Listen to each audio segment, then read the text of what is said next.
Class तो चल रही थी अभी है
गुड इवनिंग सर।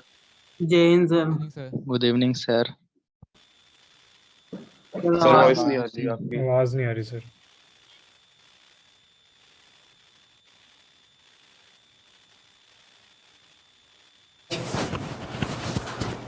नहीं सर अभी भी नहीं आ रही।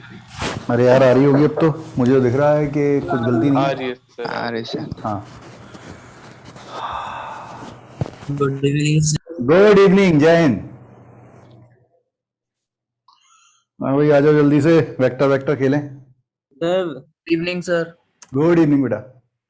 सर हाँ सर कितनी प्रैक्टिस करके जाओ सर, मतलब टेस्ट में सर घबराहट हो जाती है। किसमें घबराहट हो जाती है? सर टेस्ट में। टेस्ट में घबराहट ऐसी, वो हर काम से तेरे को डर लगेगा जो काम तू रेगुलर वे में नहीं कर रहा है। अब तू भी अगर मंथ में एक आध टेस्ट देता है या वीक में 2 टेस्ट देता है तो तेरे को घबराहट रहेगी। सर जितने होते सारे मैं देता हूँ। मैं कह रहा हूँ एनटी अभ्यास करके ऐप है ना? यस सर है मेरे पास। हाँ बस उसमें प्रैक्टिस टेस्ट डले हैं, देना टेस्ट, उसमें फुल टेस्ट दे। जितने तेरे चैप्टर हो गए हैं उसी को करके आ, और ये देख कि जितने तूने करे उसमें करेक्शन तो नहीं हो रहा, उसमें गलतियां तो नहीं हो रही। तू 10 दिन एक साथ टेस्ट दे, 10 दिन लगातार टेस्ट दे डेली। 11वें दिन जब तू यहाँ का टेस्ट दे रहा होगा तो ये बहुत ही नॉर्मल लगेगा, कोई डर नहीं लगेगा। वो हर काम जो अपन कभी कभी करते हैं अचानक से दोबारा करना पड़ जाए तो डर लगता है, सिंपल सी बात है। Okay sir. हाँ मतलब मैं जनरली कारवार नहीं चलाता क्योंकि मुझे ये घर के पास रहता है, वॉक करके आ जाता हूँ, पढ़ा देता हूँ, वापस चला जाता हूँ। दिन भर लैपटॉप पे ही काम चलता रहता है तो मैं ज्यादा कार नहीं निकालता। लेकिन अब अगर मैंने मान लिया 1 महीने के बाद कार निकाली तो अब मैं जब कार चलाता हूँ तो शुरुआत जब 10-15 मिनट होते हैं बहुत ध्यान से करना पड़ता है काम। वो आदत बहुत पड़ गई वो अलग बात है, लेकिन हर चीज में ऐसा ही है। जिस चीज से डर लग रहा है उसमें प्रैक्टिस करते रहो। चलिए शुरू करें। सर हाँ बेटा। सर कल के टेस्ट के रिजल्ट नहीं आए अभी तक। कल का टेस्ट का रिजल्ट नहीं आया है? जी सर। अच्छा गया था? सर कोशिश की थी। ठीक है, तो मैं पता करता हूँ क्यों नहीं आया। मतलब मेरे हाथ में नहीं है ये चीज, लेकिन मैं पता कर सकता हूँ। आप लोग क्वेश्चन करेंगे तब देखते हैं, है ना? जी सर। हाँ बेटा। सर एक प्रॉब्लम और आ रही है वेक्टर में। सर मैं वेक्टर के माइंडसेट में नहीं आ पा रहा, मतलब कैलकुलस का माइंडसेट थोड़ा डिफिकल्ट वाला था ना। हाँ डिफिकल्ट नहीं है, अलग अलग है। हाँ मतलब अलग अलग माइंडसेट है सर, बहुत बिल्कुल बिल्कुल अलग अलग कुछ माइंड। नहीं हो पा रहा सर। तू कैलकुलस में जितना ज्यादा दूर तक सोचना था, बहुत सारी चीजें थी जो हम फंक्शन से 11 चैप्टर में पढ़े, वो कहीं से कुछ भी आ सकता था। लेकिन हमने इतने समय दिया है कैलकुलस, इतने समय तक हम कैलकुलस में रहे कि अब ठीक है, जो टफ भी है वो आपको आसान लगेगा। लेकिन यहां पर हम केवल 6-7 लेक्चर से ज्यादा नहीं है, और ये बहुत सिंपल सा फिनोमेना है, ये कोई टफ फिनोमेना भी नहीं है। जितना मैं तेरे से बोल रहा हूं उतना याद रखने की कोशिश कर। लाइक मैंने तेरे से बोला कि भाई कब कब डॉट प्रोडक्ट का यूज होगा, ये याद रख। कब कब क्रॉस प्रोडक्ट का यूज होगा, ये याद रख। एसटीपी कब यूज होता है, ये याद रख। अपनी लैंग्वेज में लिख ले, वो काम आएगा। ठीक है सर। है ना, धीरे धीरे काफी सारी चीजें इसमें धीरे धीरे समझ में आएंगी। अभी 3D में जाएंगे तो वेक्टर का जो एक्चुअल रूप है वो 3D में है, ठीक है, तो वो और क्लियर होगा। एक दो क्वेश्चन और करो भाई। प्रूव दैट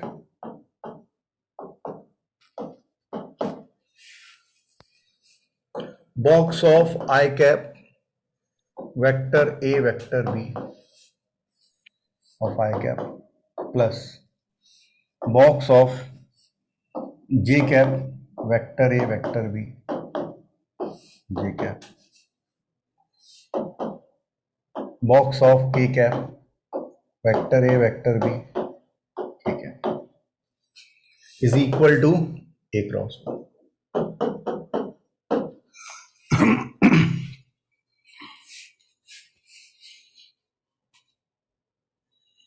ये एक ही क्वेश्चन बचा था, नहीं एक और बचा, एक और क्वेश्चन है। अच्छा एक बात और क्लियर करूं, इस तरह के क्वेश्चन जब आते हैं तो उसमें जो भी आपको प्रूफ करना है उसे एक वेक्टर की तरह मान लो, उसे एज्यूम कर लो। जैसे कई बार ऐसा भी आएगा कि vector A dot something of I cap, vector A dot something of J cap, vector A dot something of K cap equal to vector A of something. तो वेक्टर ए को हम मान लेंगे A1 आई कैप, A2 जे cap, A3 के cap, ठीक है। तो जैसे इसमें A क्रॉस B करना है तो A क्रॉस B को कुछ मान लो, like A cross B is C1 I cap, C2 J cap, C3 K cap, और फिर प्रूफ करने की कोशिश करो, बनेगा, ठीक है। जो भी वेक्टर इन्वॉल्व हो रहा हो और कुछ नहीं दिया उसके बारे में, उसे एज्यूम कर लेना चाहिए।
बना है, इसके बाद VTP देखेंगे, वेक्टर ट्रिपल प्रोडक्ट।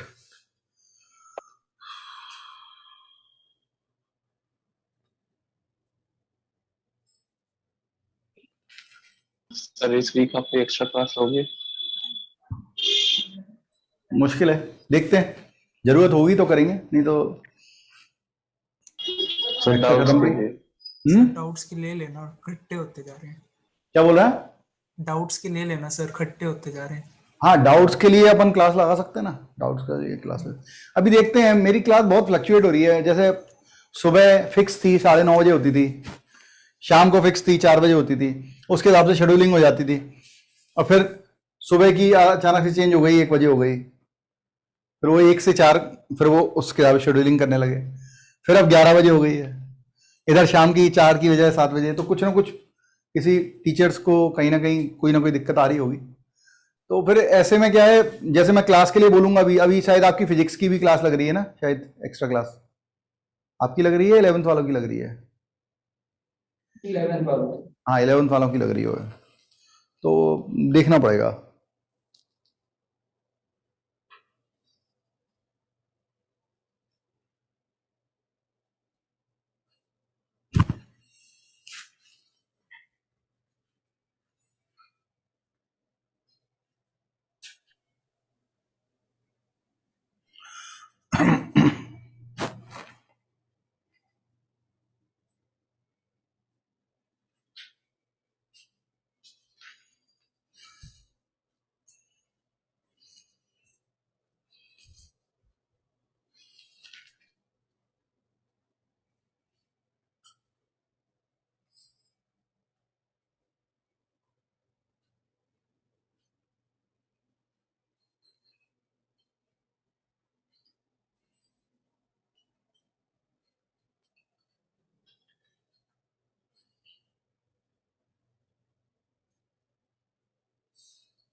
पहले वाले का बी क्रॉस ए आ रहा है, अच्छा बी क्रॉस ए, मेरे पास ए क्रॉस बी है,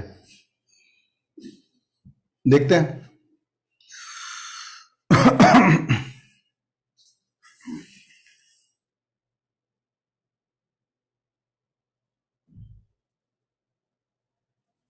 सेकंड का 3√2, ओके ऋषभ।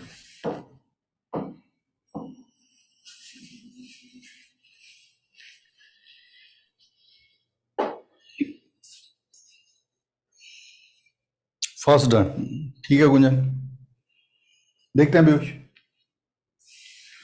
फर्स्ट वाले में अपने मन से मान लिया अपन ने A cross B, it is C1 I cap, C2 J cap, C3 K cap. और बच्चों ये जरूरी नहीं है अपन A cross I cap cross A dot B कहें, नहीं, हमने सीख लिया है कि डॉट और क्रॉस इंटरचेंज हो सकते हैं। मतलब मैं इसको ऐसे पढ़ सकता हूं, I cap dot vector A cross B, पता है ना सब लोगों को? Yes, sir. हाँ, डॉट और क्रॉस अपन इंटरचेंज कर सकते हैं, ऑफ आई कैप, ऐसा है। This one is nothing but similarly this is J cap dot A cross B of J cap, and that is K cap cross A cross B of K cap. तो अगर मैं इसके साथ dot product करूंगा आई cap का, dot a cross b, so I dot I, it is C1, and j cap dot a cross b, it is C2, and k cap dot a cross b, it is C3। तो आप इस पूरे की जगह केवल C1, इसकी जगह C2 और इसकी जगह C3 रख दो। So we can say what we get, we just get in place of this it is C1 I cap plus C2 J cap और प्लस C3 K कैप, और ये किसके बराबर है? A क्रॉस B के। तो हेंस प्रूफ, अगर हम इसमें पुट करेंगे तो यही मिलना है। ये क्लियर हो रहा है? सर अभी अभी आपने क्या किया लास्ट में? मैंने ये तीनों वैल्यू उठा के, ये पूरी वैल्यू उठा के इसकी जगह रख दी।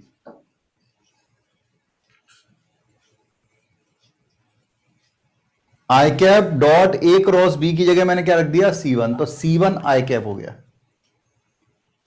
J dot A cross B की जगह मैंने रख दिया C2, तो C2 J कैप हो गया।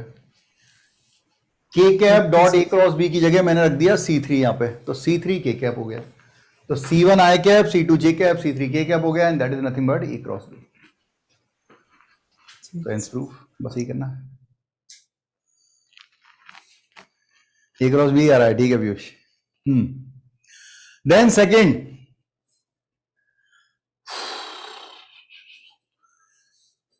सेकेंड जो है बॉक्स ऑफ एबीसी। अब क्योंकि हमें ए और बी दिया हुआ है ऑलरेडी, तो हम ए क्रॉस बी निकाल सकते हैं, इसलिए मैं इसको ऐसे लिखता हूं, it is A cross B dot C. तो ए क्रॉस बी निकालना पड़ेगा भाई। What is A cross B? A cross B it is I cap J cap K cap, 2 -1 1 1 1 1, so it is -1 minus or -2 I cap, it is 2 1 minus j cap, 3 k cap। ठीक है, अब ये क्या बनेगा? देखो हमें ये पता है, हमें c भी पता है, यूनिट वेक्टर है, तो हम कहेंगे a क्रॉस b का मॉड्यूलस ऑफ c और cos phi। हमें cos phi की वैल्यू नहीं पता है, तो हमसे मांग भी नहीं रहा वैल्यू। इसका मॉड्यूलस कितना आ गया? Modulus of A cross B it is root under 4 + 1 + 9। Modulus of C, C unit vector है, इट इज 1 cos phi। तो हमारे पास आ गया रूट 14 cos phi। अब हमसे क्या चाहता है? We need maximum value. तो इसकी मैक्सिमम वैल्यू कितनी होगी? जब cos phi की मैक्सिमम वैल्यू कितनी होगी? 1। सो आंसर विल बी, कहीं कोई समस्या हो तो पूछें।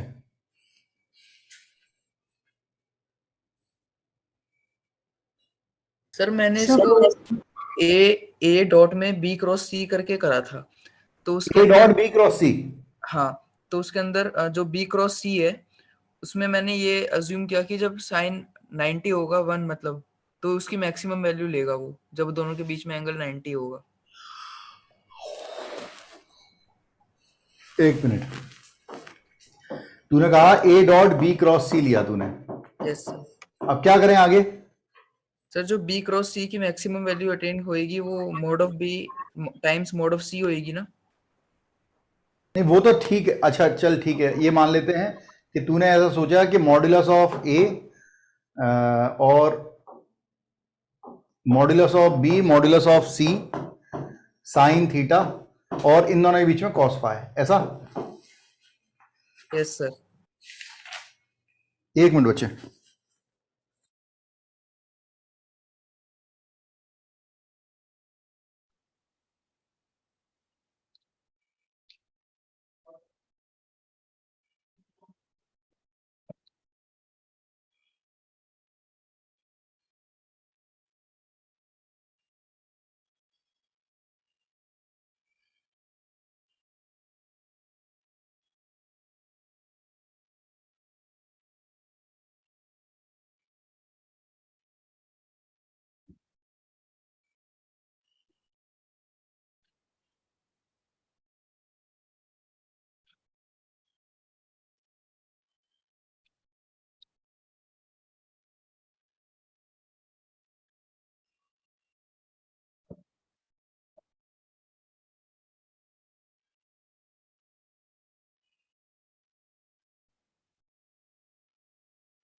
ये दूसरी बार देखेंगे।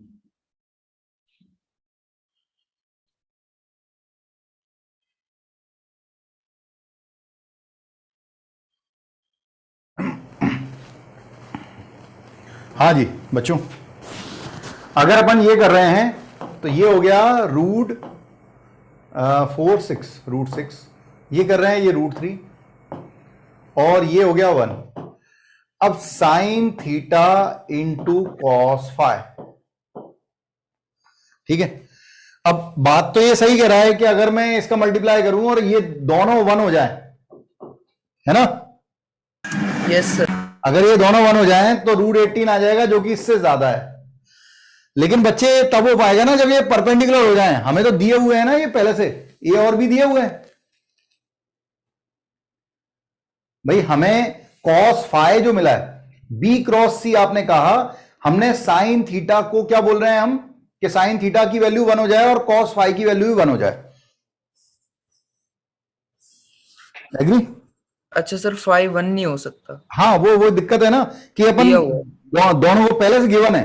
अब जैसे इसमें दिक्कत नहीं आ रही, क्यों? इसमें ए क्रॉस बी का साइन थीटा वगैरह आया ही नहीं, हमने डायरेक्टली ए क्रॉस बी निकाल लिया। तो दो वेक्टर का क्रॉस प्रोडक्ट जो है और एक वेक्टर सी है। अब वेक्टर सी कहीं भी हो सकता है, वो कहीं भी चला जाएगा, कोई दिक्कत नहीं है, ए क्रॉस भी फिक्स है। ठीक है सर। हाँ, हमने इसलिए ऐसा बनाया क्योंकि इसके और इसके बीच में एंगल फिक्स नहीं होगा, चलेगा, लेकिन ए और बी का सब कुछ फिक्स है। ठीक है, बहुत बढ़िया। तो बच्चों ये था एसटीपी। मैं रिपीट करता हूं कि डॉट प्रोडक्ट का क्या यूज था। डॉट प्रोडक्ट का यूज था प्रोजेक्शन निकालने में, वेक्टर कंपोनेंट निकालने में कभी भी जरूरत पड़ेगी, और तीसरा था किसी भी दो वेक्टर के बीच में एंगल निकालने में। आप अपनी लैंग्वेज में इसे याद रखिएगा, बाकी उसके जो फॉर्मूले हैं वो तो ठीक है। क्रॉस प्रोडक्ट का क्या यूज था? पैरेललोग्राम का एरिया निकालने में, ट्राइंगल का एरिया निकालने में, भले ही साइड का वेक्टर दिया हो या वर्टेक्स का वेक्टर दिया हो। और अगर आपको कोई ऐसा वेक्टर चाहिए जो दो गिवन वेक्टर के परपेंडिकुलर है, तो उसके लिए भी हम क्रॉस प्रोडक्ट निकाल के लैम्डा टाइम्स लगा के लिख सकते हैं। ये क्रॉस प्रोडक्ट के 3 एप्लीकेशन हैं, डॉट प्रोडक्ट के भी 3 एप्लीकेशन थे। फिर आया एसटीपी। एसटीपी का स्केलर डबल प्रोडक्ट का क्या बेसिक अगर अपन बोलें कि हमें याद रखना है, तो वॉल्यूम ऑफ पैरेललोपॉइड के लिए या वॉल्यूम ऑफ टेट्राहाइड्रन के लिए, मतलब किसी भी प्रिज्म का वॉल्यूम निकालना है तो हम इससे निकाल पाएंगे, खासकर वॉल्यूम ऑफ पैरेललोपॉइड के लिए। और वॉल्यूम ऑफ पैरेललोपॉइड का एक फॉर्मूला और हमने देखा कि box of vector A plus vector A vector B vector C, vector A vector B vector C का बॉक्स जो होता है उसका square is equal to determinant of A dot B A dot C, B dot A B dot B B dot C dot A C dot B C dot C. याद है सब लोगों को, बताया था, ठीक है।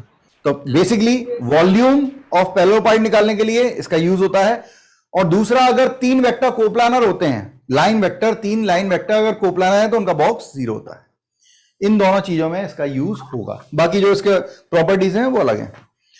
वीटीपी देखते हैं, वेक्टर ट्रिपल प्रोडक्ट का कोई खास यूज नहीं है, बस उसकी जो फॉर्मूला है उसका यूज हो सकता है।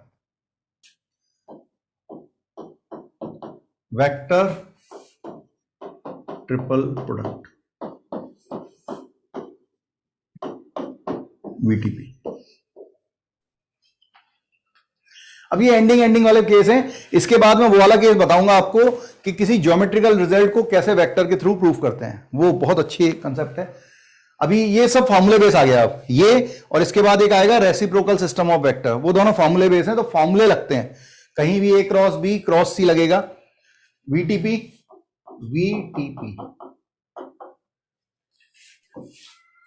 ए क्रॉस बी क्रॉस सी, वेक्टर ट्रिपल प्रोडक्ट। इसको याद करने का तरीका होता है, ध्यान से सुनना सभी लोग, पहले याद करने का तरीका सुने। 2 ब्रैकेट में होंगे और एक ब्रैकेट के बाहर होगा, जो ब्रैकेट के बाहर होगा वो एक एक करके डॉट प्रोडक्ट बनाएगा ब्रैकेट के अंदर वाले वेक्टर के साथ, ठीक है। और पहला डॉट प्रोडक्ट दूर वाले वेक्टर के साथ बनाएगा, मतलब ये होगा A dot C of vector B, मतलब वेक्टर सी का डॉट प्रोडक्ट ब्रैकेट में जो है उनके साथ बाहर वाला वेक्टर डॉट प्रोडक्ट बनाएगा एक एक करके, और पहले दूर वाले का बनाएगा तो रिमेनिंग वेक्टर आ गया, फिर माइनस, फिर इसको ले लो, so it is B dot C of vector A. जैसे उल्टा करते हैं, मान लो A cross B cross C, ऐसा ले लेते हैं, ठीक है। तो क्या होगा आंसर बताओ, ये अलग बनेगा answer, A dot B sir A dot B C, A dot C, अरे अरे अरे अरे पहले दूर वाला sir A dot C B, हाँ, A dot C vector B minus A dot B of vector C.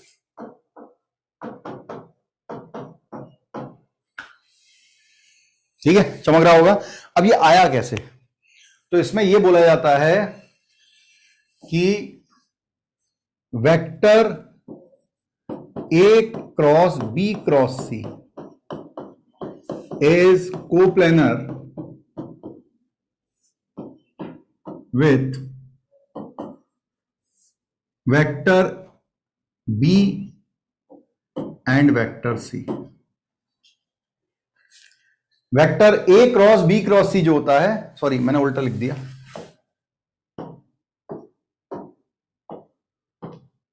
A cross B cross C जो होगा वो A और B के साथ, A और B के साथ क्या होगा, कोप्लेनर होगा।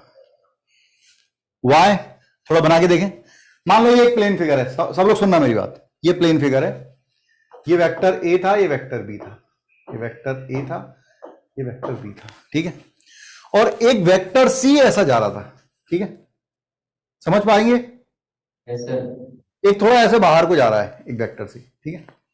अब आपने क्या किया, पहले हमने करा ए क्रॉस बी, तो मैंने ए क्रॉस बी किया, तो एक वेक्टर ये आ गया है और एक वेक्टर ऐसा जा रहा है। अब इन दोनों वेक्टर को यहां पे ले लिया, थोड़ा ऊंचाई ज्यादा है इसलिए, ठीक है। ए क्रॉस बी ये गया और ये वेक्टर सी ऐसा जा रहा था। अब हमें क्या करना है, फिर से ए क्रॉस बी क्रॉस सी, तो ए क्रॉस बी की तरफ हाथ रखा और सी की तरफ घुमाया, ए क्रॉस बी क्रॉस सी, तो डायरेक्शन ये आया, इसको उठा के वापस इधर रख देंगे तो वेक्टर ए वेक्टर बी और ए क्रॉस बी क्रॉस सी जो है कोप्लानर हो जाएंगे। क्या चमका? Yes sir. दोबारा बताऊं? हो गया सर। हाँ ठीक है, एक बार देख लो, कोई बात नहीं, वेक्टर ए वेक्टर बी और यहां पर कहीं वेक्टर सी था, ए क्रॉस बी ये आया, ये सी था, इसको ऐसे ले लिया। अब ए क्रॉस बी को पहले लेना है तो उसकी तरफ हाथ रखा, ए क्रॉस बी और सी की तरफ घुमाया, ए क्रॉस बी क्रॉस सी, डायरेक्शन ये निकलेगा, इसको उठा के यहां पर रख देंगे, दे आर कोप्लानर। इसीलिए मैंने, और कोप्लानर की कंडीशन कौन कौन सी पढ़ी है हमने? 2 कंडीशन पढ़ी है कि अगर 3 वेक्टर कोप्लानर होते हैं तो एक बॉक्स उनका 0 होता है, और किसी भी एक वेक्टर को रिमेनिंग 2 वेक्टर के टर्म में लिख सकते हैं लैम्डा और म्यू लगा के। तो आप देख रहे हो ए क्रॉस बी क्रॉस सी, ये लैम्डा है और ये म्यू है।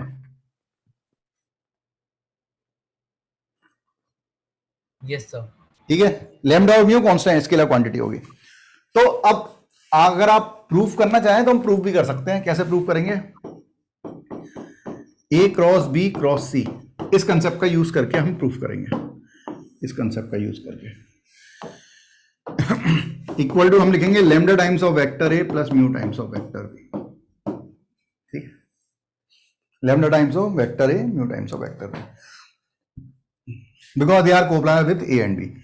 अब लैम्डा और म्यू की वैल्यू कैसे निकालें? तो बच्चों, अगर मैं इस पूरे को एक वेक्टर बोलूं और एक वेक्टर ये है, तो अगर मैं इसमें A cross B cross C dot C करता हूं तो ये होगा लैम्डा ए डॉट सी और plus mu B dot C. ये मैंने क्यों किया? मैं कह रहा हूं ये 0 होगा। क्या प्रूव कर सकते हैं आप ये 0 होगा?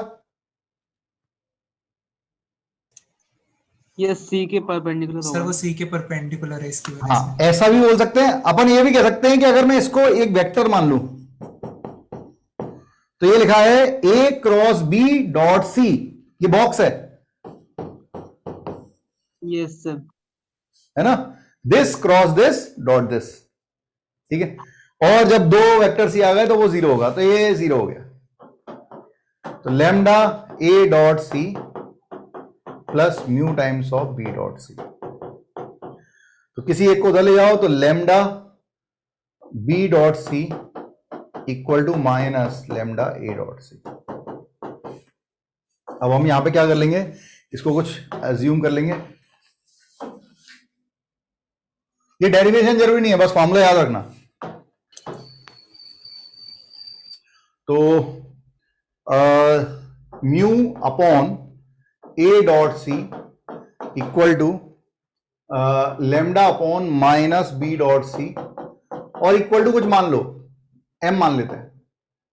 ठीक है, या पी मान लें, कुछ भी मान लें, कोई भी कांस्टेंट, कॉमन रेशियो है, रेशियो प्रोपोर्शन से। तो म्यू की वैल्यू आ गई M times of A dot C, और लैम्डा की वैल्यू आ गई minus M times of B dot C. ठीक है, लैम्डा और म्यू की वैल्यू हम यहां पर रख देंगे। तो A cross B cross C equal to आएगा लैम्डा की जगह ये minus M B dot C और प्लस ऑफ वेक्टर ए और प्लस म्यू की जगह हम वैल्यू रख देंगे क्या? M A dot C of vector B. ठीक है, अब इससे आगे अगर आपको बढ़ना है, बहुत आसान सा तरीका है। ये एक आइडेंटिटी है, ये एक आइडेंटिटी है कि भाई अगर कोप्लानर है तो ए और बी के कोप्लानर है तो उसके लैम्डा और म्यू में, सो it is basically an identity. और आइडेंटिटी है तो वो हर केस के लिए प्रूव होगी। तो आप vector A vector B vector C की जगह कोई भी वेक्टर डाल दो, एम की वैल्यू आ जाएगी। कैसे? तो आई जे के मत डालना, बस आई जे के मत डालना। क्यों? क्योंकि आई क्रॉस जे के हो जाएगा और के क्रॉस के 0 हो जाएगा। यहां पर भी दोनों का I dot J I dot के सब 0 हो जाएंगे। ठीक है, तो कुछ और ऐसा कुछ लिखो जो बहुत आसान हो और सॉल्व करना भी इजी हो। जैसे मैंने माइनस आई कैप ले लिया, कुछ तो चेंज करें। तो आई क्रॉस जे इज के और के क्रॉस माइनस आई कैप, इधर भी लिख लो। बी डॉट सी मतलब I dot J will be 0 और वेक्टर ए था आई कैप। और ए डॉट सी हो जाएगा -1, तो माइनस एम और वेक्टर बी कितना था? जे कैप। और ये माइनस कॉमन निकाल दें तो के क्रॉस आई बी क्या होगा? जे। तो minus J cap equal to minus M J cap. तो एम की वैल्यू आ गई है 1। और ये जरूरी नहीं है कि आप यही लिखें, आप कुछ भी लिख लें, एम की वैल्यू 1 ही आएगी, फिक्स है, क्योंकि आइडेंटिटी का केस है। एम की वैल्यू 1 रख देंगे तो vector A cross B cross C equal to n की वैल्यू 1 रखिए तो a dot C of vector B, plus वाला पहले लिख रहा हूं, माइनस वाला बाद में, b dot C of vector है। ये और ये दोनों सेम है। क्या आप लोगों को चमक रहा है? सर के क्रॉस आई माइनस जे नहीं होगा? के क्रॉस आई जे होगा ना बेटा, साइक्लिकली चलते हैं, आई जे के। अरे साइकिल चलता है ना, आई जे के। तो आई क्रॉस जे करते हैं तो के आता है, जे क्रॉस के करते हैं तो आई आता है, और के क्रॉस आई करते हैं तो जे आता है। सर आपने यहाँ पे जो सेकंड स्टेप में मल्टीप्लिकेशन करी है, किसमें? सेकंड स्टेप में। इसमें यस सर। सर ऐसे मल्टीप्लिकेशन वेक्टर्स की मल्टीप्लिकेशन अलाउड है? क्या क्या? वेक्टर्स की ऐसे मल्टीप्लिकेशन अलाउड है? मल्टीप्लिकेशन डॉट प्रोडक्ट है। वेक्टर प्रोडक्ट नहीं कर सकते हम ऐसे, लेकिन डॉट प्रोडक्ट कर सकते हैं। वेक्टर प्रोडक्ट भी कर सकते हैं हम, क्यों नहीं कर सकते? टेन थीटा थोड़ी आ रहा है कि पाई बाई 2 एंगल पे डिफाइन नहीं होगा, साइन होगा उसकी तो आ रहा है। सर कुछ फिर भी कर हमें सकते हैं। डायरेक्शन का ध्यान नहीं रखना पड़ेगा कि पहले मल्टीप्लाई होगा वो क्रॉस से या बाद में होगा? हम जो भी कुछ करेंगे इक्वेशन में कर रहे हैं ना, हम जो कुछ कर रहे हैं इक्वेशन में कर रहे हैं, तो जो इधर करेंगे वही इधर कर रहे हैं। इधर डॉट सी करा तो दोनों में इधर डॉट सी। अगर सी डॉट इधर करता या क्रॉस प्रोडक्ट इधर करता तो इसे सी क्रॉस है, इसे सी क्रॉस भी बोलते हैं। हाँ, ठीक है सर। सी वेक्टर कहां लिया था देख, तू अपने मन से कहीं भी ले सकता है, मतलब मैंने इस प्लेन को छोड़ के लिया था, मैंने वेक्टर ए और वेक्टर बी इसी प्लेन पे लिए थे, और सी वेक्टर कहीं भी किसी भी और एंगल पे लिया था इस प्लेन को छोड़ के। उससे बना के देख। एक कोप्लेनर के बाद क्या लिखा है, विच या विथ होगा ना? कोप्लेनर विथ, हाँ विथ।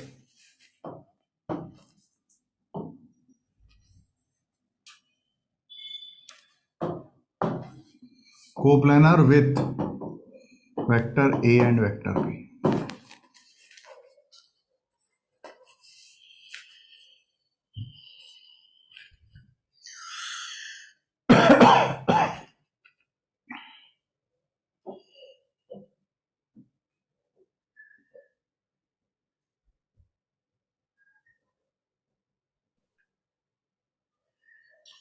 तो इसका जो क्वेश्चन आएगा वो फॉर्मूले बेस आता है, इसका प्रॉब्लम फॉर्मूले बेस आता है, फॉर्मूला लगाएं और आंसर आएगा।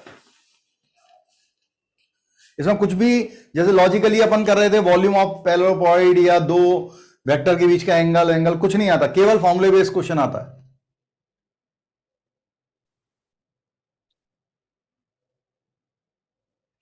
क्योंकि ये कोई भी ऐसा फिनोमिना नहीं रखता कि अपन कुछ कंडीशन इसमें लगाएं।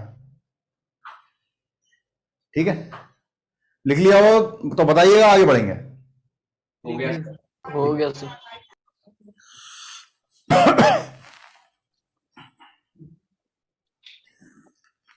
इसके बाद आता है reciprocal system of vectors.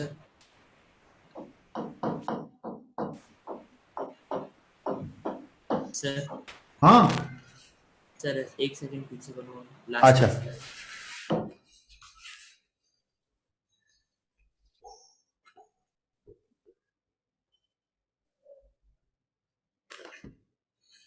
Okay sir. Sir कुछ क्वेश्चंस ऐसे होते हैं जिसके अंदर लिखा होता है let A and B vectors, और उसका आंसर भी ए और बी में लिखा होता है ऑप्शंस में। तो कई बार मैं क्या करता हूँ, ए को आई कैप बी को जे कैप ऐसे मानकर उसमें डाल के देख लेता हूँ। तो ये सही है, नहीं करना चाहिए हर केस में? मेंस में तो ऐसे क्वेश्चन नहीं आएंगे कि तू आई जे के डाल के बना पाए, जनरली नहीं आते। अच्छा, कुछ ना कुछ ऐसा घपला कर देता है वो कि तुझे दिक्कत आए, क्योंकि वो एक स्पेशल केस तूने ले लिया। कभी स्पेशल केस से क्या होता है, चारों ऑप्शन स्पेशल केस को सेटिस्फाई कर रहे होते हैं। तो कभी अगर ऐसा करे तो और ऑप्शन भी देख लेना, ऐसा नहीं हो कि ए ऑप्शन सेटिस्फाई कर गया, बी और सी नहीं, बी कर गए तो फिर दिक्कत होगी। Reciprocal system of vectors. बाकी ये तू करता क्यों है ये? अब अपन मैथ्स पढ़ रहे हैं, फिजिक्स वाला थोड़ी पढ़ रहे हैं वेक्टर, कितनी ये सब करना पड़े?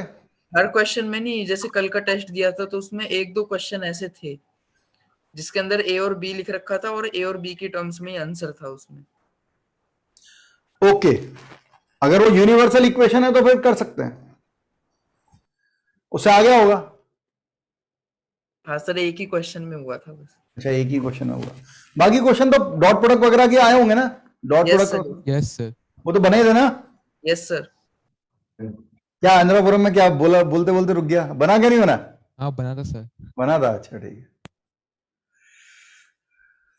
रेसिप्रोकल सिस्टम ऑफ वेक्टर्स, अब ये क्या है? If set of vector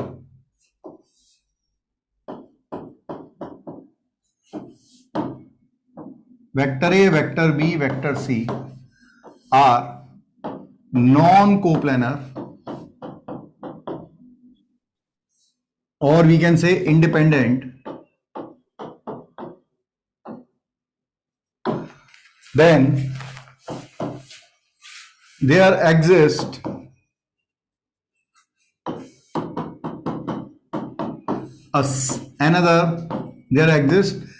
another set of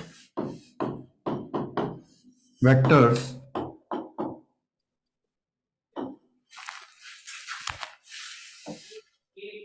let vector a dash, vector b dash, vector c dash such that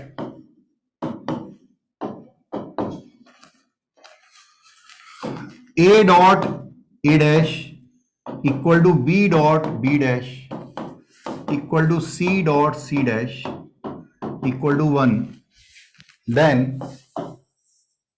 vector a dash, vector b dash, vector c dash is called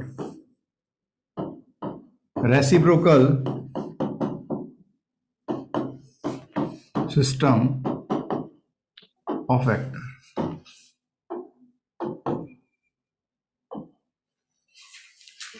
Of set vector a, vector b, vector c.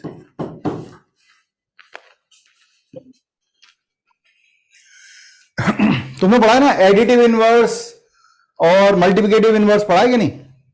Yes sir. ये उसी का phenomena है। Additive inverse का मतलब होता है दो ऐसे नंबर का सम जिनका सम 0 हो। तो अगर अल्फा कोई नंबर है उसका एडिटिव इनवर्स होगा माइनस अल्फा। 2 का एडिटिव इनवर्स होता है -2। और एक होता है मल्टीप्लिकेटिव इनवर्स। मल्टीप्लिकेटिव इनवर्स का मतलब होता है रेसिप्रोकल, बेसिकली मतलब ऐसे दो नंबर जिनका प्रोडक्ट क्या हो 1 हो। तो अब मैं वेक्टर को तो ऐसे लिख नहीं सकता कि a डैश है 1 बाय वेक्टर ए, क्योंकि रेसिप्रोकल में वेक्टर जाता ही नहीं है। मेरी बात समझ रहे हैं? Yes sir. तो अब हम ऐसे नहीं लिख सकते कि vector a dash equal to 1 by A vector A. तो उसकी बजाय, क्योंकि हमें ये बेसिकली मल्टीप्लिकेटिव इनवर्स का केस है कि हमें ये दिखाना था कि दो वेक्टर का प्रोडक्ट 1 होता है। प्रोडक्ट तो होता ही नहीं है, या तो स्केलर क्वांटिटी बनता है या वेक्टर। अब हमें स्केलर क्वांटिटी चाहिए थी, हमने इसलिए डॉट प्रोडक्ट किया है। अब ये होगा क्या? What is A dash? अब सुनना, वेक्टर ए डैश कैसे निकालते हैं। तुम्हारे पास कोई ऐसे 3 वेक्टर का कोई स्केलर क्वांटिटी है क्या? 3 वेक्टर लेके हमने कोई स्केलर क्वांटिटी पढ़ी? एसटीपी। बिल्कुल। तो हम कहेंगे vector A cross B dot C, हमने ये पढ़ी। या ऐसा करते हैं, थोड़ा और इजी बनाते हैं ऐसे, जैसे ए डॉट बी क्रॉस सी, एक ही बात है, इक्वल टू होगा बॉक्स ऑफ एबीसी। ठीक है। अब ये क्यों लिखा हुआ है, ये इंपॉर्टेंट है। ये क्यों लिखा हुआ है नॉन कोप्लानर, मतलब बॉक्स 0 क्यों नहीं हो? क्या दिक्कत है? कोप्लानर होता है तो बॉक्स 0 होता है, नॉन 0 क्यों हो? क्योंकि ये लिखा हुआ है बेसिकली वेक्टर ए डॉट। अब हमें एक वेक्टर की जरूरत है जिसका प्रोडक्ट क्या हो जाए 1, तो मैंने इसको डिवाइड कर दिया, तो ये कुछ ऐसा बन गया B cross C by box of ABC is equal to 1। अरे चमक रहा है? सर ठीक है। तो अब मैं इसको ए डैश बोल सकता हूं क्योंकि vector A dot something any vector is equal to 1 है। और ये जो समथिंग है ये ए बी सी पे ही डिपेंडेंट है। So we called what is A dash, और बिल्कुल सिमेट्रिक चलेगा। What is A dash? It is B cross C by box of ABC. अब बॉक्स ऑफ एबीसी क्योंकि डिनोमिनेटर में आ रहा है इसलिए नॉन कोप्लानर बोला जाता है। बी डैश क्या होगा? B C A, so it is C cross A by box of ABC. Formula है, अगर कहीं बोलेगा रेसिप्रोकल वेक्टर तो ही बनाना है, नहीं तो कोई जरूरत नहीं। C dash is C A B, A cross B.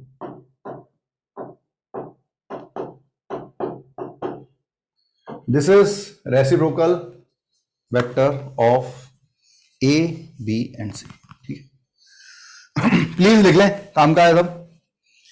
ये दो चीजें जो मैंने बताई ये फॉर्मूला बेस्ड थी, और यहां पर थ्योरी पार्ट वेक्टर का खत्म हो जाता है।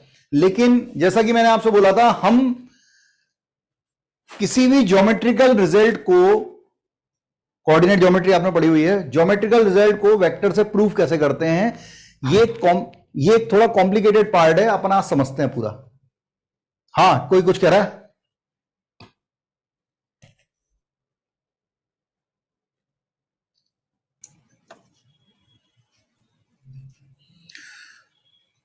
सर ये केस हम सिर्फ 3 वेक्टर होंगे तभी निकाल सकते हैं। बिल्कुल, तभी निकाल सकते हैं। पॉसिबल नहीं है। नहीं तो पॉसिबल नहीं है, बिल्कुल।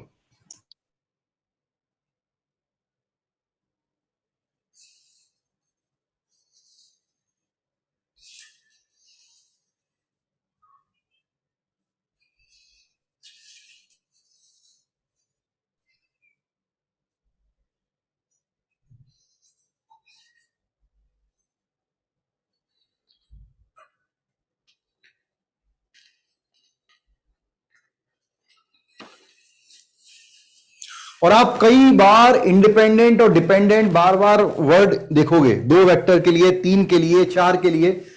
तो इन सब का मतलब भी मैं एक बार नेक्स्ट स्लाइड पे लिखवा देता हूं, जिससे कि आपको हमेशा याद रहे। मैंने कुछ भी नहीं छोड़ने का सोचा है, अपन कुछ भी नहीं छूट जाए आप मेरी तरफ से।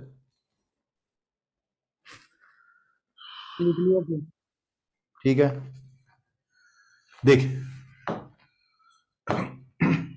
बी वेक्टर में कौन सा पैटर्न फॉलो हो रहा है?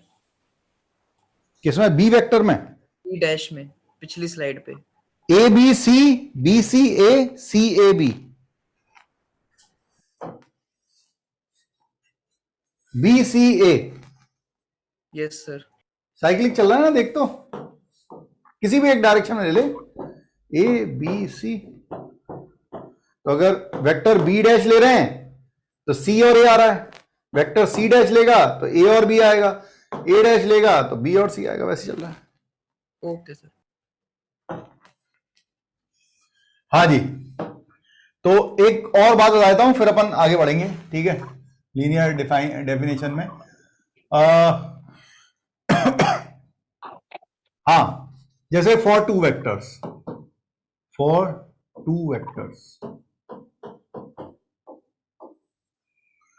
हम यहां पे लिख देते हैं डिपेंडेंट एंड इंडिपेंडेंट। क्या मतलब होता है, एक बार मैं पूरा लिखवा रहा हूं जिससे हमेशा याद रहे, क्योंकि ये तो बीटेक में भी काम आने वाला ही है। वेक्टर कैलकुलस सब याद करना है। For two vectors, vector A equal to lambda times of vector B. अगर 2 वेक्टर डिपेंडेंट बोले गए हैं, इसका मतलब है they are vector A and vector B are coplanar, are collinear, parallel भी बोल सकते हैं। ठीक है, इंडिपेंडेंट है मतलब vector A never B lambda times of vector B, means vector A and vector B are non collinear.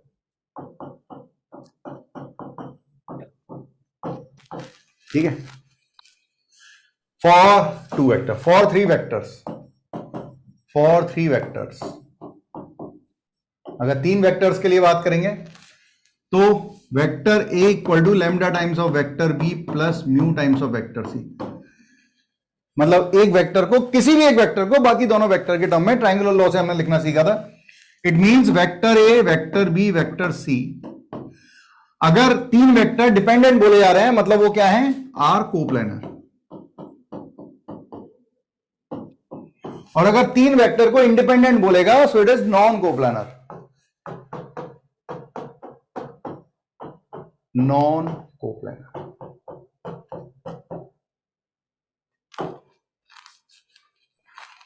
For 4 vector, 4 तक ही आता है। फॉर 4 वेक्टर्स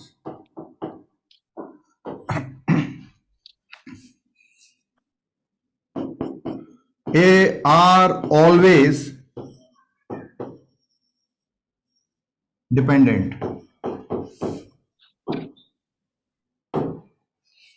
ठीक है, 4 वेक्टर हमेशा डिपेंडेंट ही होते हैं, मतलब वो कोप्लानर होना जरूरी नहीं है, उनका कोलिनियर होना जरूरी नहीं है, लेकिन आप किसी भी 4 वेक्टर को लैम्डा म्यू या टी टाइम्स करके लिख सकते हैं, हमेशा हमेशा लिख सकते हैं। कैसे लिख पा रहे हैं उसको सीखें, बहुत मजेदार कॉन्सेप्ट है। पर इसे सीखने के लिए तुम्हें इमेजिनेशन करना पड़ेगा थोड़ा सा।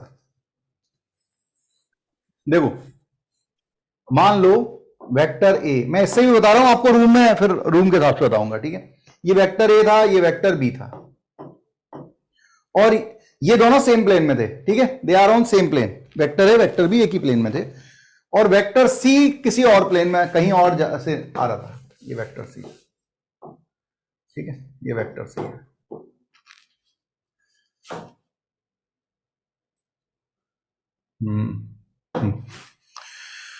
अब जरा समझना, मैं क्या करता हूं अपनी तरफ से, हमें एक वेक्टर डी, और वेक्टर डी कहीं और डायरेक्शन में दिया हुआ है, ठीक है।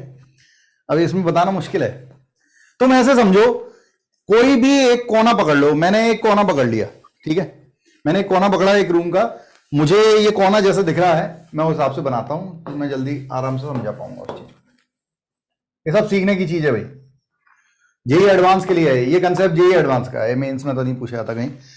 लेकिन मैंने एक कोना पकड़ा, आप लोग भी अपने जहां पर भी आप बैठे हैं जैसे भी हैं कोई भी एक कोना पकड़ लें, मुझे एक कोना कुछ इस तरह का दिख रहा है, ठीक है। मैं नहीं कह रहा कि 3 वेक्टर परपेंडिकुलर हो, कैसे भी हो, ठीक है। अभी हम परपेंडिकुलर ले रहे हैं, ये वेक्टर ए है, ये वेक्टर बी है, ये वेक्टर सी है, ठीक है।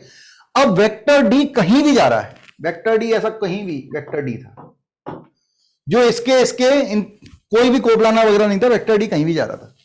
मतलब ये वेक्टर ए था, वेक्टर बी, वेक्टर सी, और एक वेक्टर डी ऐसा निकल रहा था। क्या आप लोग इमेजिनेशन कर पा रहे हैं? वेक्टर डी ऐसा कुछ निकल रहा था, यस सर। ठीक है। Yes sir. अब ये जरूरी नहीं है यहां हो वो ऐसा, मान लो ऐसा टेढ़ा है, जरूरी नहीं है इसके रिजल्टेंट हो, बिल्कुल ऐसा कुछ था। तो मुझे क्या करना पड़ेगा, अगर ये इस तरफ कुछ है तो मैंने क्या किया, लैम्डा इन दोनों का रिजल्टेंट निकाला, या इन तीनों का रिजल्टेंट मान लो। अगर मैं vector A plus vector B plus vector C कह रहा हूं तो रिजल्टेंट ऐसा आएगा। अरे रिजल्टेंट समझते हो ना, यस सर। सर 3 फोर्स लग रहे हैं तो उनका रिजल्टेंट जो होता है वो F1 plus F2 plus F3 होता है, उसका डायरेक्शन कहीं भी हो सकता है। अब ये जरूरी तो नहीं है कि वो जो होगा वो वेक्टर डी बन जाए, बिल्कुल जरूरी नहीं है। तुम्हें ऐसे समझाता हूं, तुमने जो कोना पकड़ा है, हम चाहते हैं कि वेक्टर डी, ये 3 वेक्टर जो हैं ये पूरा का पूरा क्यूबॉइड बना सकते हैं, agree? Yes sir yes sir. Yes ठीक है। तो मैं चाहता हूं कि वो चौथा जो बने, वो जो 4th लाइन हो, वो इसकी किसी ना किसी क्यूबॉइड की डायगोनल बन जाए। अब वो जरूरी तो नहीं इसी जो क्यूब हमने vector A vector B vector C है उसका ही डायगोनल बनेगा वेक्टर डी, ये जरूरी नहीं है, उसका डायरेक्शन आड़ा तिरछा कुछ भी हो सकता है, ठीक है। तो मुझे एक ऐसा क्यूबॉइड बनाना है, इन तीनों vector A vector B vector C से मैं ऐसा क्यूबॉइड बनाऊंगा जिसके लिए वेक्टर डी जो है वो क्या बन जाए, उस क्यूबॉइड की डायगोनल बन जाए। और क्योंकि डायगोनल क्या होता है, रिजल्टेंट होता है बच्चों, हमने देखा था, कुछ याद हो अगर आपको। अगर मैं इसका भी अगर क्यूबॉइड तैयार कर दूं, ये क्यूबॉइड मैंने तैयार कर दिया, ठीक है, तो ये जो डायगोनल होगी, ये वेक्टर ए था, ये वेक्टर बी था, तो ये भी वेक्टर बी होगा, तो ये vector A plus vector B होगा, ये वेक्टर सी था, तो वेक्टर ए प्लस, ये ट्राइंगुलर लॉ से vector A plus vector B plus vector C होगा, एग्री है? यस सर ठीक है, तो डायगोनल जो होती है वो डायगोनल तीनों वेक्टर जो दिए हैं उनका रिजल्टेंट होती है। अब मुझे पता है कि उसका डायगोनल ऐसा नहीं है, वो तो थोड़ा और एंगल, अलग एंगल में जा रहा है, तो उस एंगल को चेंज करने का इंपोर्टेंस, कैसे एंगल चेंज होता है फोर्स में? मैग्नीट्यूड चेंज कर मैग्नीट्यूड से। फोर्स के मैग्नीट्यूड के हिसाब से डायरेक्शन चेंज होता है। मतलब अगर मैं कहूं कि एक वेक्टर वेक्टर ए था, एक वेक्टर वेक्टर बी था, अब इनका रिजल्टेंट आ रहा है मान लो ऐसा, वेक्टर ए प्लस वेक्टर, जरूरी नहीं हमेशा बिल्कुल बीच से जाए, वो डिपेंड करेगा इसको ज्यादा है, ये ज्यादा है, ये ज्यादा है, जो फोर्स ज्यादा होता है उस तरफ झुक जाता है। अब मान लो मैंने जैसे इसको 2 टाइम्स जैसे ही किया तो इसका रिजल्टेंट इसकी तरफ झुक जाएगा। Yes sir. Yes sir. यही होता है। तो मतलब मैं रिजल्टेंट का डायरेक्शन चेंज कर सकता हूं थ्रू उसका मैग्नीट्यूड चेंज करके। तो मैंने वेक्टर ए का मैग्नीट्यूड लैम्डा टाइम्स कुछ कर दिया, कुछ कम कर दिया, वेक्टर बी का मैग्नीट्यूड बढ़ा दिया म्यू टाइम्स करके। अब उनका जो रिजल्टेंट लिया तो वो वेक्टर बी की तरफ आ गया।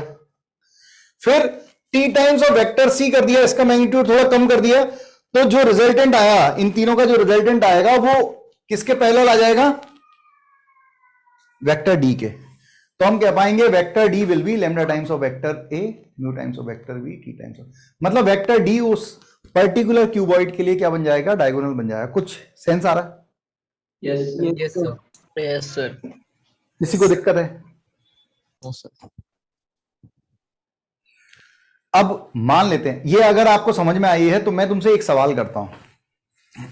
तो मैं अब ये बात क्लियर दिमाग में बिठा लो कि कोई भी डायरेक्शन रखते हो, vector A vector B vector C, कोई भी डायरेक्शन रखते हो, तुमसे अगर मैं बोलूंगा कि कोई एक वेक्टर बताओ जो इन तीनों पे डिपेंडेंट हो, तो तुम लैम्डा म्यू और टी लगा के लिख सकते हो, लिख सकते हैं ना? Yes sir. हाँ। अब मैंने कहा उसके लिए तुम्हें ये जरूरी नहीं है, तुम्हें 3 वेक्टर चाहिए किसी भी डायरेक्शन में। मैंने कहा भाई वेक्टर आर एक वेक्टर है आपके पास, सुनना ध्यान से, मैं तुमसे चाहता हूं कि तुम बता पाओ, ये एडवांस में क्वेश्चन आ चुका। कोई एक वेक्टर आर है, वेक्टर ए दिया है, वेक्टर बी दिया है, और आपको कह रहा है कि वेक्टर आर को लिखो वेक्टर ए और वेक्टर बी के टर्म में। ये नहीं दिया है कोप्लानर है या कुछ है। अभी तक हमने ये सीखा है कि 3 वेक्टर में रिलेशन तब बनता है जब तीनों क्या हो? कोप्लानर हो। अब मैं आपसे कह रहा हूं कि vector R vector A vector B coplanar नहीं है, लेकिन वेक्टर आर को लिखो वेक्टर ए और वेक्टर बी के टर्म में। कैसे लिखें? सर एक वेक्टर सी मान लेंगे और टी की वैल्यू 0 मान लेंगे। फिर तो वो कोप्लानर हो जाएगा ना। सर एक वेक्टर ए क्रॉस बी मान लेंगे। शाबाश, एक वेक्टर इसी से जनरेट कर दो, ए और बी से। तो मैं वेक्टर आर को लिख सकता हूं lambda times of vector A plus mu times of vector B और टी टाइम्स ऑफ, हम एक वेक्टर इन दोनों से भी जनरेट कर सकते हैं, that is A cross B.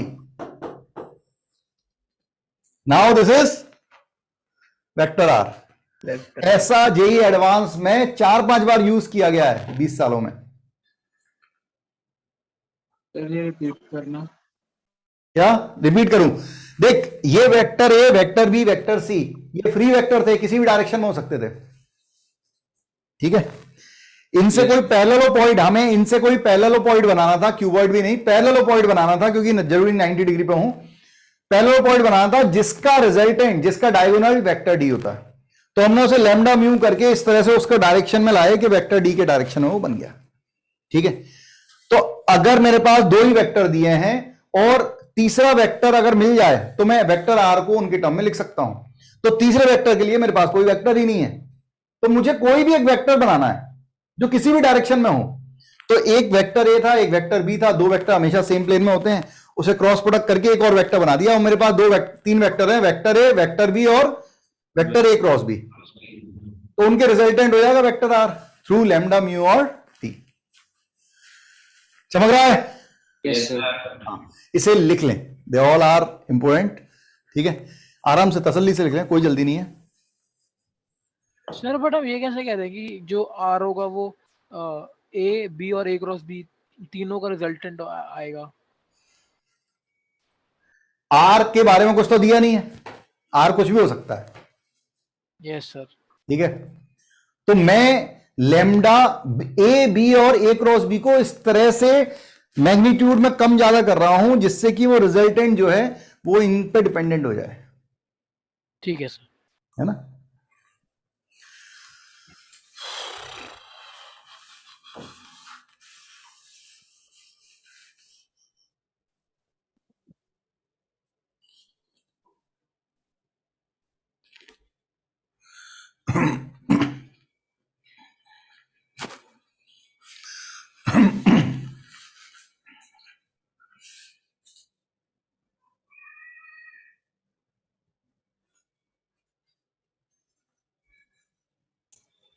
Sir इसका कोई क्वेश्चन भी करा देना। इसका क्वेश्चन मैं आज तो नहीं करा रहा क्योंकि आज मैं पहले वो बता दूं आप लोगों को, ठीक है। इसके क्वेश्चन अपन बस प्रीवियस ईयर चालू करेंगे, कर देंगे ना। मैं बीच बीच में क्वेश्चन कराता रहूंगा आपको, ठीक है। दो तीन क्वेश्चन अपन डेली लेंगे।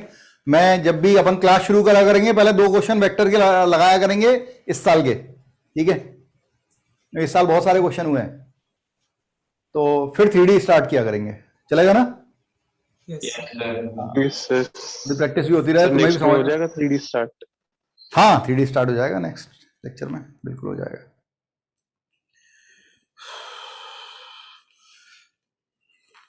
थ्री डी बेसिकली वेक्टर ही है, वेक्टर का 3 डायमेंशन रिप्रेजेंटेशन है तो वो वेक्टर ही। अगर तुम्हें ये समझ में भी आया है, अगर आपने क्वेश्चन ज्यादा भी नहीं बनाया तब भी अगर आपने समझा है अच्छे से तो आपको 3D समझ में आएगा ही आएगा। और माइंड सेट तो प्रैक्टिस से होगा बेटा, प्रैक्टिस से तुम्हें समझ में आएगा कि माइंड सेट कैसे करना है। अभी तो तू यहाँ पे डिटरमिनेंट मैट्रिक्स आएगा 3D के बाद, उसमें भी दिक्कत नहीं होती, उसका कोई माइंड सेटअप नहीं चाहिए, वो अलजेब्रा है सिंपल, लेकिन उसके रूल है, सिंपल से रूल है, कोई ऐसी समस्या नहीं आती डिटरमिनेंट मैट्रिक्स में।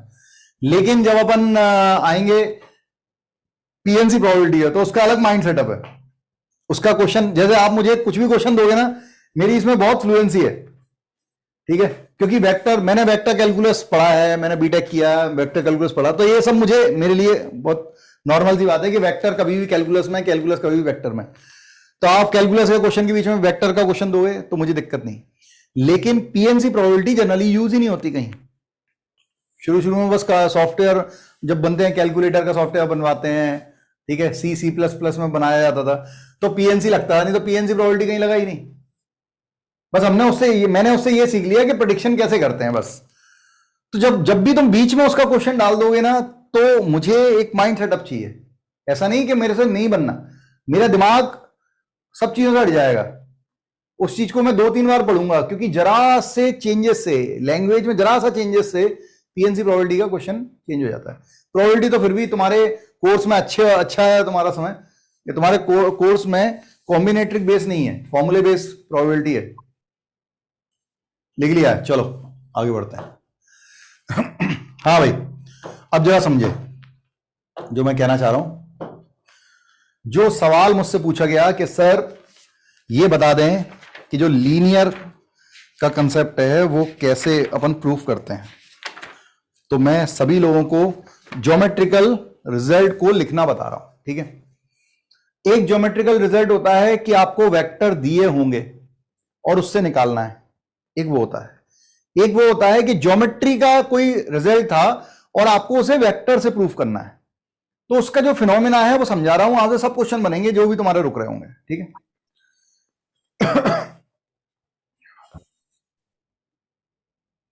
प्रॉब्लम बेस्ड ऑन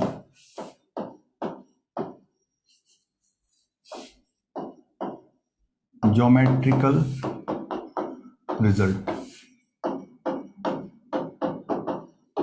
ठीक है। और मैं धीरे धीरे आपको आगे बढ़ाऊंगा, ठीक है। अपन कब वेक्टर से 3D पहुंच जाएंगे आपको पता नहीं लगेगा। जैसे मैं वाली क्वेश्चन ले रहा हूं बच्चों जिसमें वेक्टर नहीं दिया होता, ज्योमेट्रिकल रिजल्ट होता है। पहला, मेरे साथ साथ लिखते हैं, by vector method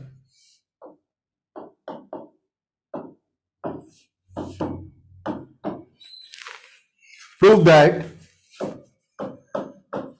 that a straight line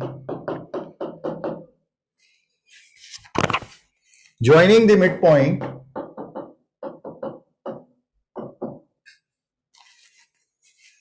joining the midpoint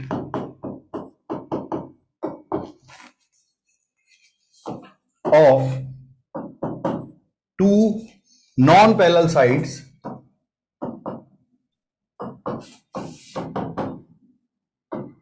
of a trapezium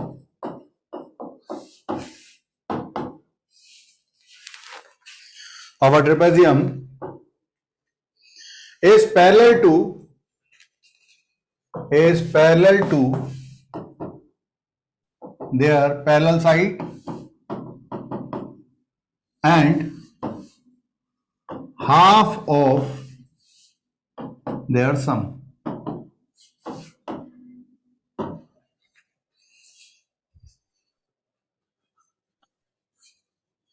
कुछ भी गिवन नहीं है, नथिंग, और हमें वेक्टर से प्रूफ करना है।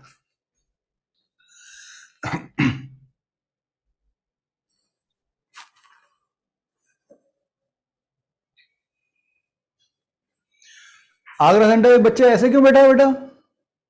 कोई और बैच का है? नो सर, किसी बैच का तो कुछ लिख नहीं रहा है, कुछ भी नहीं सर, वो पढ़ रहा था है? सर, पढ़ रहा था क्वेश्चन वो पहला जो। अच्छा,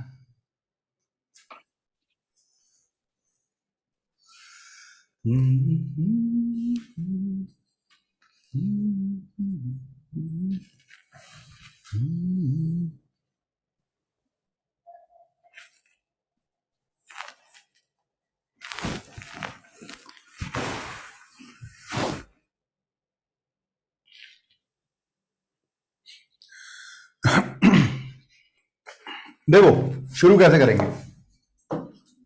सबसे पहले मैंने ट्रेपेजियम बनाया, कुछ भी अपने मन से ट्रेपेजियम बना लें, कैसा भी, बस ट्रेपेजियम जैसा बनाए, और जैसा मैं लिख रहा हूं वैसे ही लिखें फिलहाल, ठीक है। ए बी सी डी, सभी लोग ये यहीं से शुरू करना है, जिससे सबका सेम बने और सबको समझ में आए। ये दोनों पैरेलल हैं। अब शुरुआत वेक्टर फॉर्म से कैसे होती है बच्चों, सब लोग ध्यान से सुने। जब भी कभी जो स्टैंडर्ड, ये स्टैंडर्ड डायग्राम है, इसमें मैंने अभी कोई लाइन वाइन नहीं खींची है, ठीक है। स्टैंडर्ड डायग्राम जो होता है, स्टैंडर्ड डायग्राम में किसी भी वर्टेक्स को ओरिजिन मान ले। पहले इन चारों में से किसी भी एक वर्टेक्स को मैंने ए को ओरिजिन मान लिया, ठीक है। और स्टैंडर्ड डायग्राम में उससे जो लाइन निकल रही हो केवल उनके वेक्टर यूज करें, ठीक है। मतलब इससे ये एक लाइन निकल रही है और एक ये लाइन निकल रही है, आउटवर्ड अपन लाइन ड्रॉ कर ली, ठीक है। और इनके नाम दे देंगे, केवल कम से कम वेक्टर से प्रूव करें, वरना आप परेशान हो जाओगे। तो मैंने इसको वेक्टर बी बोल दिया क्योंकि ये बी की तरफ जा रही है। और हमने सीखा है कि अगर ओरिजिन से कोई लाइन निकलती है तो उस लाइन वेक्टर का भी वही वेक्टर होता है जो इस पॉइंट का होगा। पॉइंट का vector B is nothing but the vector joining origin to that point। ये समझ में आ रहा है? Yes sir। सिमिलरली इसको वेक्टर डी बोल देता हूं क्योंकि ये वेक्टर डी पे जा रहा है, तो ये वेक्टर डी हो गया। अब किसका वर्टेक्स रह गई? पहले सारी वर्टेक्स को डिफाइन करना है। सी रह गया, सी को कैसे डिफाइन करें? मैंने इसे ज्वाइन कर दिया। अब लेकिन इसमें ट्रायंगुलर लॉ लग सकता है, इधर से भी या इधर से, कैसे भी अपन लगाएं, लेकिन हमें इसका वेक्टर पता है, ये नहीं पता है, ये नहीं पता है। कैसे बनाएं? सर सी के परपेंडिकुलर लाइन खींच के उसको lambda times of vector B करके कर सकते हैं। सी के परपेंडिकुलर लाइन को lambda times of vector B क्यों बोलेंगे? सॉरी, ए बी के परपेंडिकुलर लाइन खींचेंगे और डी के परपेंडिकुलर, और वेक्टर डीसी को हम lambda times of vector B बोल सकते हैं ना। हाँ, तो लाइन ड्रॉ करने की जरूरत क्या है? वेक्टर बी और वेक्टर ए बी और वेक्टर डीसी क्या है? पैरेलल है ना? यस सर, वैसे ही बोल सकते हैं। हाँ, दोनों वेक्टर ए बी और वेक्टर डीसी पैरेलल है, दिए हुए है, तो ये अगर वेक्टर बी है तो ये lambda times of vector B हो गया, कोई दिक्कत नहीं है, बिल्कुल सही है। So this plus this equal to this हो जाएगा। तो इस लाइन का वेक्टर जो आएगा वही इस पॉइंट का होगा क्योंकि ओरिजिन से पास हो रहा है, तो ये आ गया vector D plus lambda times of vector B. जैसे ही चारों वेक्टर आपने डिफाइन किए, मैं फिर से रिपीट कर रहा हूं, शुरुआत कैसे करना है? किसी भी एक वर्टेक्स, स्टैंडर्ड डायग्राम बनाना, कोई और लाइन ड्रॉ मत करना तब तक। स्टैंडर्ड डायग्राम बनाना, किसी एक को ओरिजिन माना और स्टैंडर्ड डायग्राम में जो भी डायरेक्शन निकल रहे हो, जो भी वेक्टर लाइन निकल रही हो, केवल उनके वेक्टर डिफाइन करना और बाकी सारे वर्टेक्स में कोशिश करना है कि वो हो जाए, रिमेनिंग वर्टेक्स इन्हीं वेक्टर से बन जाए। बहुत ही कॉम्प्लिकेटेड हुआ पेंटागन हेक्सागन तो एक हाथ और लेना पड़ता है, मतलब वो 3 पे जाता है, नहीं तो जितने भी क्वेश्चन बनते हैं इसी से बनते हैं। अब भाई जो बोल रहा है उस पर चलते हैं, ठीक है। वो क्या बोल रहा है? Prove that the straight line joining the mid point of 2 non parallel sides. तो भाई नॉन पैरेलल साइड्स का मिड पॉइंट ले लो, ये नॉन पैरेलल थी, ये नॉन पैरेलल थी, इस पॉइंट को हमने P बोल दिया, इस पॉइंट को Q बोल दिया। अब ये प्रूव करना है कि ये जो लाइन होगी, ये लाइन इन दोनों के पैरेलल होगी, ठीक है, is parallel to their parallel sides, और इसकी जो लेंथ होगी, मतलब इसका ये जो वेक्टर होगा वो इन दोनों के वेक्टर का हाफ होगा, ये बोला है ना, इन दोनों के सम का हाफ होगा। अरे ठीक है, yes sir. Yes, sir. Yes sir. पहले पैरेलल अपन प्रूव करते हैं। कैसे? P पॉइंट क्या है? मिड पॉइंट है, तो मिड पॉइंट में सेक्शन फॉर्मूला लगाओ, क्या बनेगा? D/2 D/2. वेक्टर D/2, ये सही को कह दिया, ठीक है। और Q के क्या हो जाएंगे? Position vector, this plus this by 2, it is also mid point, so it is vector D plus lambda plus 1 vector B, ऐसा लिख दूं। यहां तक आ गए। अब क्या करना है? PQ वेक्टर डिफाइन करो। What is vector PQ? यही तो वो बोल रहा था, a line, straight line joining the mid point is parallel to this. तो इस कोऑर्डिनेट आ गए P और Q के, उससे वेक्टर PQ निकाला, तो vector Q minus vector P, so vector D plus lambda plus 1 times of vector B minus vector D/2। Vector D/2 हट जाएगा, तो what is vector PQ? It is lambda plus 1/2 of vector B।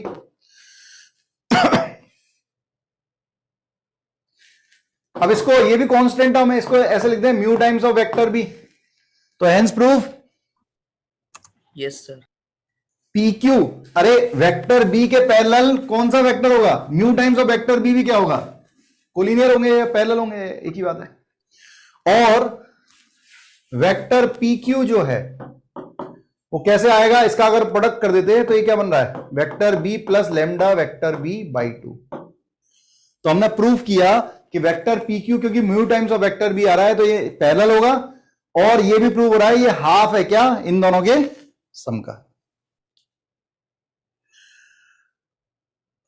थोड़ा tough लगा? No, sir. थोड़ा चमका क्या नहीं? Yes sir. Yes, sir. और समझ में आएगा, अभी करेंगे क्वेश्चन और, ठीक है। मेरा यकीन मानो तुम भी बनाने लगोगे थोड़ी देर बाद क्वेश्चन।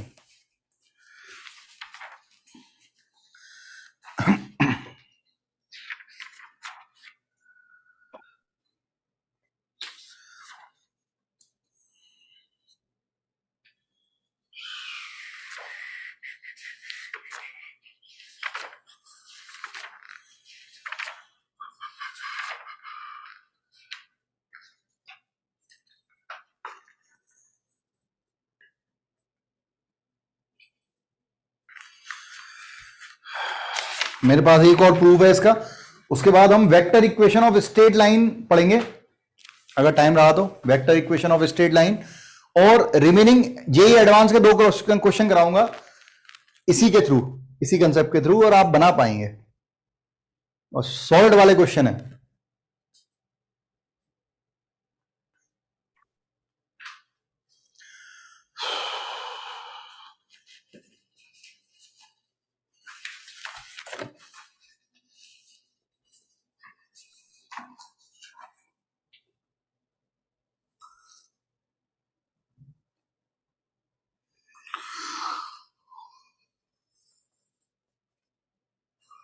लिख लें तो बताइएगा, बढ़ेंगे आगे। हो गया sir.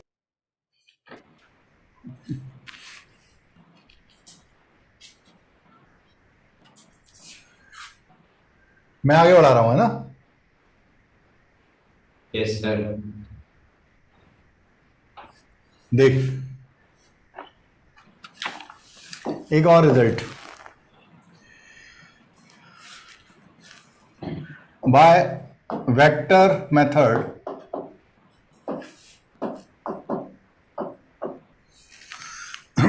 prove that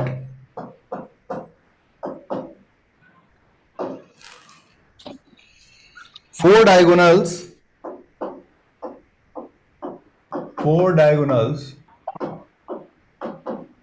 of any parallelopoid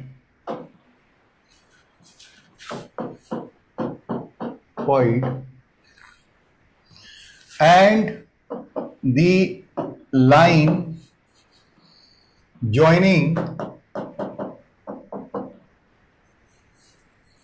the midpoint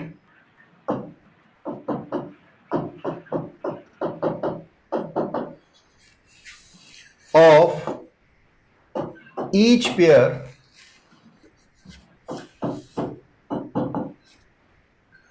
of opposite side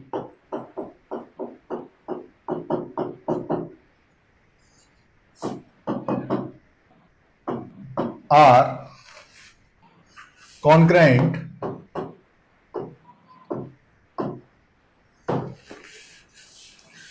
and are bisect each other.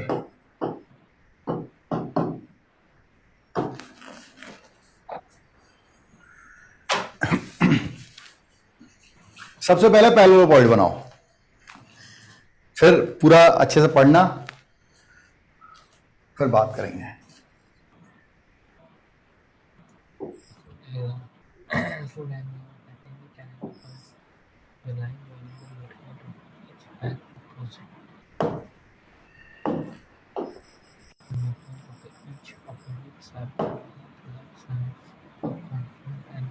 ठीक है, ये वेक्टर ए, ये वेक्टर, अच्छा ये अभी डिफाइन नहीं कर रहे, ये बाद में डिफाइन करना है. पहले पॉइंट बनाओ, यही बड़ा काम है.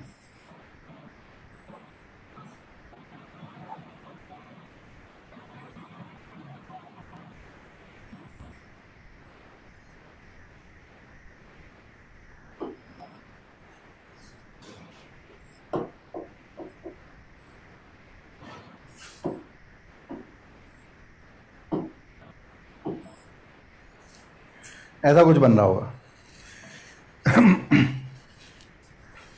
इसमें सबके नाम डाल देंगे हम, ABCD EFGH.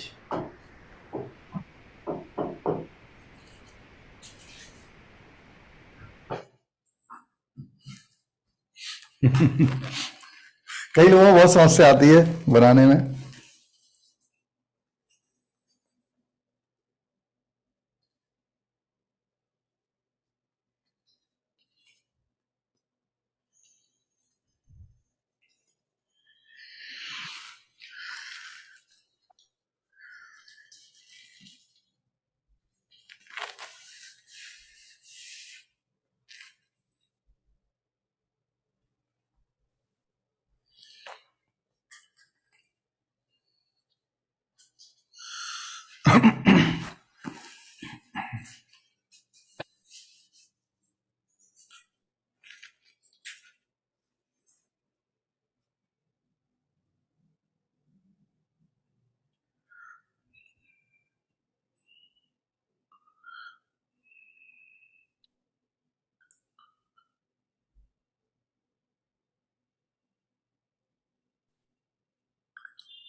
सर हाँ बेटा, सर ये सेकंड है ना, ये सेकंड वाला है ना. फर्स्ट तो वो आपने लास्ट स्लाइड पे कराया था, फर्स्ट ये हाँ, सेकंड. ये सेकंड है. ओके सर, ठीक है, डायग्राम बना लिया हो आपने. अब अपने मन से किसी एक को ओरिजिन मानो और उससे जितनी लाइन निकल रही हो केवल उनके वेक्टर डिफाइन करके सबके वेक्टर डिफाइन कर लो. पहले खुद से करो. जैसे मान लो सभी लोग एक ही को मानो भाई ओरिजिन, नहीं तो फिर गड़बड़ हो जाएगी. मान लो मैं ओरिजिन 0 ए को 0 मान लेता हूं ओरिजिन, उससे 3 वेक्टर निकल रहे हैं. ठीक है, अब ये वेक्टर, ये बी की तरफ जा रहा है तो इसे वेक्टर बी बोल देते हैं, ये ई की तरफ जा रहा है तो इसे वेक्टर ई बोल देते हैं, ये डी की तरफ जा रहा है इसे वेक्टर डी बोल देते हैं। ठीक है, तो ये हो जाएगा वेक्टर बी, ये हो जाएगा वेक्टर ई, और ये हो जाएगा वेक्टर डी। बाकी वेक्टर को तुम खुद से बना लो और फिर डायग्राम, अगर आपको स्टेटमेंट समझ में आ रहा हो तो उसे प्रूव करने की कोशिश करो, नहीं तो मैं बताऊंगा। खुद से बनाओ, थोड़ा एफर्ट लगाओ तो आपको समझ में आएगा। भले ही आपसे पूरा नहीं बना, थोड़ा भी हो बहुत भी बना, फिर मैं समझाऊंगा तो सब समझ में आएगा, नहीं तो बैठे ही रहेंगे।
सर साइड्स भी कभी कॉन्करेंट हो सकती हैं? अपोजिट साइड समझता है क्या सब लोग भाई? हाँ, थ्री डायमेंशन अपोजिट साइड कौन सी है? आमने सामने वाली। नहीं नहीं नहीं, एडी के अपोजिट साइड है एफ जी। तुम रूम में बैठे अपने रूम को देखो सब लोग, तुम जिस तरफ स्क्रीन की तरफ देख रहे हो उसके ऊपर वाली जो दीवार वाली लाइन है वो एक लाइन है, और उसके अपोजिट जो है जहां पे तुम बैठे हो उसके नीचे वाली जो लाइन होगी वो उसके अपोजिट है। तो इसका मिड पॉइंट, इसका मिड पॉइंट, इन दोनों को ज्वाइन करना है और देखना है कि उस उन दोनों का जो मिड पॉइंट आता है वही डायगोनल का मिड पॉइंट आ रहा है क्या, तो सब एक दूसरे को बाइसेक्ट कर रहे हैं, ये प्रूव करना है। सर ये बात आपने समझाई तो समझ में आ गया, क्वेश्चन पढ़ के ये बात नहीं समझ अपोजिट वर्टेक्स तूने, अपोजिट साइड तू नहीं समझता है, अब मैंने समझा दी है तो तू समझ गया है। ठीक है सर, चलो है ना, भाई लैंग्वेज है, ये लैंग्वेज है। अब लैंग्वेज की वोकेबुलरी तेरे को नहीं पता है तो तेरा कुछ गलती थोड़ी है। मतलब डायगोनली अपोजिट, हाँ डायगोनली अपोजिट, जैसा गुंजन तेरे को समझ में आया, मतलब अपोजिट एक ही प्लेन में नहीं होता। अपोजिट थ्री डायमेंशन में एक ही प्लेन में अपोजिट साइड नहीं बोली जाती, वो 2D में बोली जाती है।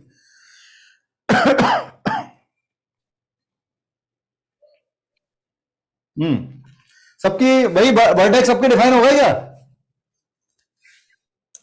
Yes sir. Yes sir. ठीक है, तो मैं ऐसा लिख रहा हूं कि भाई ये वेक्टर बी था, ये वेक्टर डी होगा, तो इसको ज्वाइन कर देंगे, ये वेक्टर डी होगा, इसको ज्वाइन कर देंगे, तो बी प्लस डी हो गया vector B plus vector D.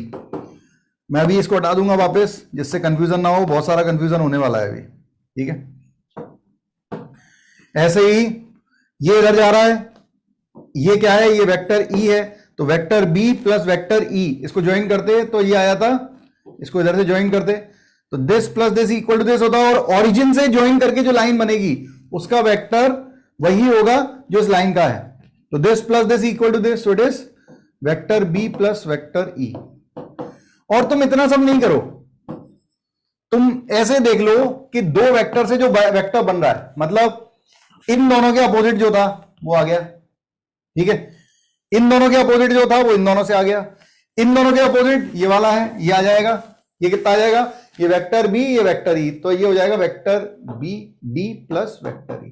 ठीक है, अब इसको और निकालना रह गया, ये क्या होगा भाई, हमने इससे ज्वाइन किया था, ये बना था दिस प्लस दिस, मतलब vector B plus vector d, और ये था वेक्टर ई, तो इसको ज्वाइन कर देंगे, so this plus this equal to this, so vector B plus vector D plus vector e, और जो इस लाइन का होगा वही इस पॉइंट का होगा, तो vector B plus vector D plus vector e. अरे चमका क्या? Yes, sir. Yes, sir. Yes, sir. अब जो जो काम का नहीं है उसे हटा रहा हूं जिससे मैं समझा पाऊं, ठीक है। कोई और, हाँ वाइट ले लेते हैं। अब ये कह रहा है कि 4 diagonals of any parallelepiped and the line joining the mid point of each pair of opposite side are concurrent. मतलब इन दोनों का मिड पॉइंट ले लिया, मान लो इसकी अपोजिट साइड ये होगी, इन दोनों का मिड पॉइंट ले लिया, तो ये हो गया 2 vector B plus vector d by 2, और ये हो गया क्या, vector D plus 2 vector e by 2। अरे क्लियर है? Yes. इसको ज्वाइन करो, ठीक है। Line joining the mid point of each pair of opposite side, opposite side के मिड पॉइंट को ज्वाइन करने वाली लाइन जो है और ये डायगोनल जो है ये कॉन्करेंट है, एक ही पॉइंट पर कट करती हैं और बाइसेक्ट करती हैं एक दूसरे को। तो इन दोनों का अगर मिड पॉइंट जो आएगा वही इन दोनों का मिड पॉइंट आ रहा होगा। एजी का मिड पॉइंट क्या होगा बताओ, मिड पॉइंट के coordinate b plus d plus c by 2.